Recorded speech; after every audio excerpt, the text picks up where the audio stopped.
ধন্যবাদ। এই ড্রেজিংয়ের ব্যাপারে আমরা যেটা আমার সাথে পায়রা বন্দর প্রথম যখন আসি তখন তারা নিজেরা বলেছে যে তারা যদি ড্রেজার কেনে, হপার ড্রেজার এবং অন্যান্য ড্রেজার যদি কেনে, তাহলে ভবিষ্যতে এই ড্রেজিংয়ের যে টাকা পয়সা খরচ হবে তা অনেকখানি কমে আসবে।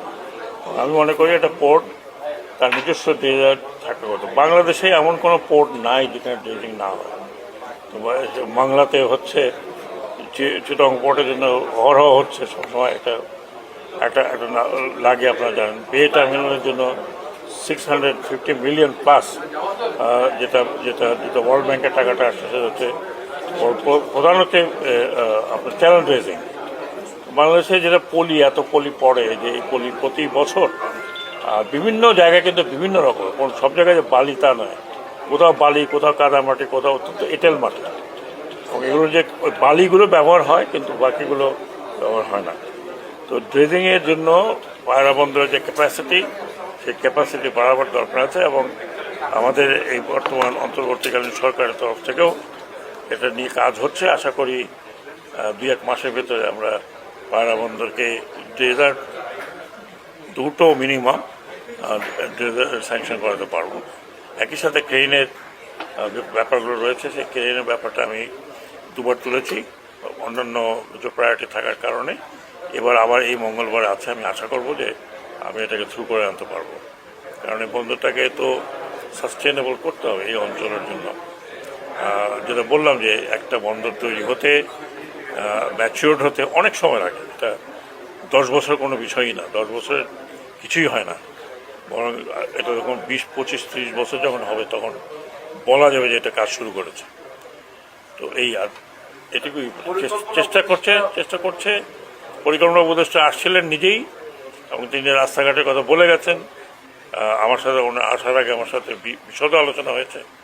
শুধু এখানে নয়, বরিশালেরও কিছু কিছু জায়গা কিছু পরিকল্পনার মধ্যে আছে, বিশেষ করে বিএম কলেজের রেনোভেশন।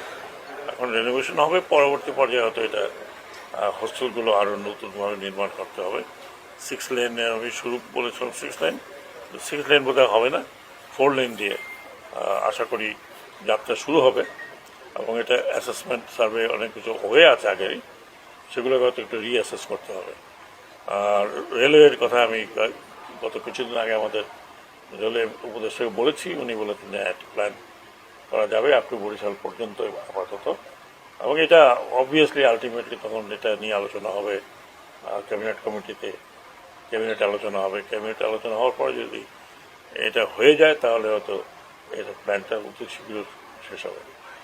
প্ল্যান করে রাখা ভালো, তারপরে যে পরবর্তী যারা সরকারে আসবেন তারা এটাকে নিশ্চয়ই প্রায়োরিটি হিসেবে দেখবেন। আমার কাছে এরকম অভিযোগ কিন্তু আসেনি। এখানে তো ডিজি শিপিং পুরনো যিনি ছিলেন তিনি এটার উপর অনেক কাজ করেছেন। আমরা তো কোনো মাফিয়া চক্রকে রাখার পক্ষপাতী না। আপনারা জানেন চিটং পোর্টকে কীভাবে আমরা বের করেছি, এবং প্রতি জায়গাতেই গত যেই কন্ডিশনগুলো ছিল সেই কন্ডিশনগুলো, টেন্ডারের কন্ডিশনগুলো তৈরি ছিল এমনভাবে যে ওই কিছু লোক ছাড়া আর কেউ যেতে পারে না। এখন তো আমি অন্তত এবং এই সরকারের পক্ষ থেকে আমরা তো কোনো পার্টিকুলার গ্রুপকে বা পার্টিকুলার লোকজনকে কোনো প্রায়োরিটি দেওয়ার প্রশ্নই আসে না। সমস্ত টেন্ডারগুলোকে নতুনভাবে তৈরি করা আছে, টেন্ডার প্রক্রিয়াগুলোকে। আশা করি এটা তো ধরেন 15, 16, 17 বছরের ব্যাপার। তো এটা তো আপনি মানে 7 দিনে পুরোপুরি করতে পারবেন না, কারণ অনেক কিছু ডিপেন্ডেন্ট হয়ে গেছে। যেমন আমি যখন প্রথম 6 মাসের আমরা ডিসাইড করলাম যে এক্সটেনশন দেবো, যিনি পরিচালনা করছেন তখন অনেক কথা বলেছে। তখন আমি বললাম যে হঠাৎ করে তো আমি এটাকে একদিনকে বাদ দিতে পারি না।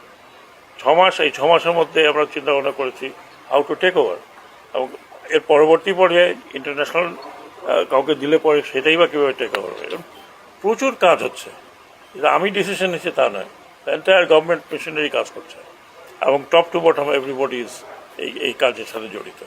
আপনি যেটা বলছেন এটা আমি দেখবো, কারণ আমার কাছে এইরকম কমপ্লেন নেই, বা কমপ্লেন আছে যে একটা সিস্টেম করা হয়েছিল যে আপনার একটা যেরকম আমাদের লঞ্চগুলো যেরকম সিস্টেম, কোনটা কখন ছাড়বে ওইরকম একটা রোটেশন করা হয়েছিল, সেটাও বোধহয় এখন আদালতের কারণে বন্ধ আছে, এবং এটা নিয়ে ফার্দার কোনো কথাবার্তা বা কমপ্লেন আমার কাছে যারা পরিচালনা করেন তারা কিন্তু আসেন না এখন পর্যন্ত।